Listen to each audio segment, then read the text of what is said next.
Welcome to another video with Steve Douglas on Wildcatters TV. Steve shares his tips, tricks, and methods, and in his own way, makes you feel like you're spending a day on the boat with him.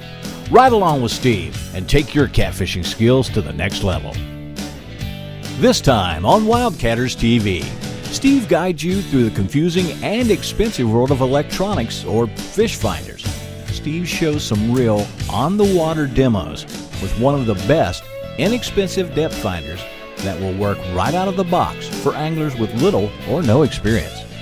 Now, here's the catfish dude, Steve Douglas. Hey guys, I get asked quite frequently what is a good depth finder to use that won't break the bank, that's relatively inexpensive for new guys starting out. And I'm about to say it's this Elite 7. Now the Elite 7 I think runs $5 and $6.99, but there's also an Elite 5. It's just a 5-inch screen that I think runs for about $3.99. That is well worth the money, and it's going to show you everything that you're seeing on my depth finder right now. You'll see your bait, you'll see the fish come up and get it. It's a basic depth finder, kind of inexpensive depth finder, but it has some cool features to it. It's got GPS capabilities. The Elite 5 is an awesome unit too, but I'm used to, and I have been for years, I'm used to interpreting what I see on the bottom with the sonar. So I use this particular unit here on my trolling motor strictly as sonar only.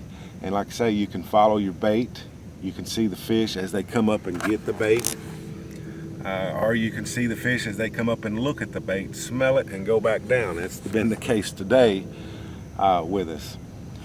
Okay guys, you got several pages that you can run through. If you look down here on the bottom, we will come over here. Right now we got regular sonar, but we can do a split screen. Hit enter.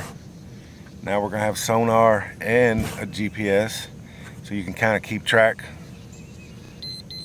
of where you've been and where your track is. This is a good tool for when you're drifting, and you want to come back and see where you drifted. You don't want to drift on top of what you just drifted, so you can get off maybe 30 feet, 40 feet and drift down that way. Now if you look at this single line going across the top here, that's my bait. And if you've seen, we had a catfish come up off the bottom, look at it, kind of was interested in it, but just kind of went off. We got a few more down through here, but that's the great thing about these units is they're just, you turn them on and they work. All right guys, here's where he hit. He come right in here, he hit it a couple times. I think he turned it loose though. And he got my bait. All right guys, like I say, you need to keep on your toes when you're drifting. We was in 50 foot of water a while ago. All of a sudden we're in 62 foot of water, and you can see where I just dropped my bait down. As you see, there's a fish below me here, but if you see I'm gonna pull my line up and watch that red and blue line. See how it comes up?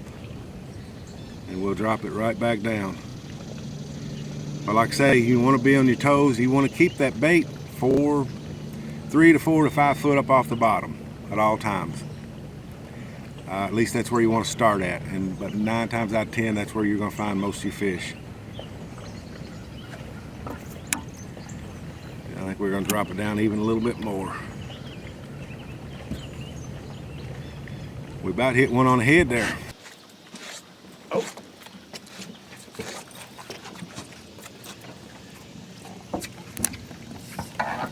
All right guys, just showed you the hit right there. That orange is the fish, but it don't look like he got hooked up.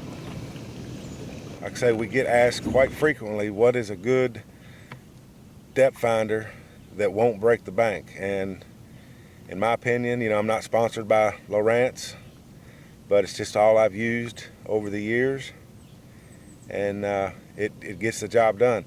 But like I say, you just turn it on out of the box, leave it on automatic, and you're going to get to see this kind of stuff. We'd like to thank our sponsors, XL Boats, Monster Rod Holders. Monster Rod Holders are monster strong, tangling with catfish rods. Mustad Hooks, the best-selling hook on the planet, and Fat Boy Custom Rods.